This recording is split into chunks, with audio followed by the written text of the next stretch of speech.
कि पहाड़ों से एक आवाज आई थी। ये कहानी दादी ने सुनाई थी। एक परी रहती थी बादलों में, एक लड़का गिना जाता था पागलों में। कहता था बादलों से कोई आने वाला है, जमीन पर उतरकर मेरी सांसों में समाने वाला है। उसे बिना देखे इजहार करता हूँ, कहता था मैं उसे खुद से भी ज्यादा प्यार करता हूँ। इतना सब सुनकर परी ने जमीन पर आने की ठानी।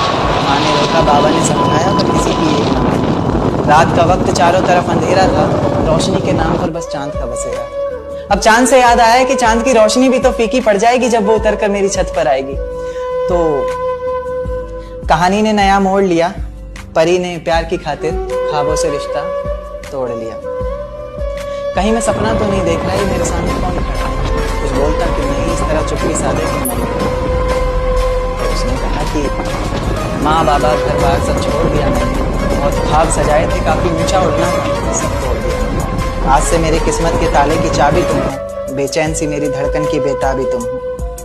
मेरा सुख दुख हंसना रोना सब तुम पर निर्भर करता है, चेहरे की खिलखिलाहट हो या पल के भिगोना, सब तुम पर निर्भर करता है। उसके बाद दुनिया बदली, वक्त बदला, बदला ये संसार सारा। प्यार की कस्में वादे झूठे निकले, झूठा निकला प्यार सारा। अब मोहब्बत से नहीं, उसे गालियों से पुकारता, गालियों से बस नहीं चलता तो कभी हाथों से मारता। दर्द में कराती रोती बिलखती किसे पुकारती वो, अफसोस होता फैसले पर अपने जब भी शीशे में खुद को निहारती वो।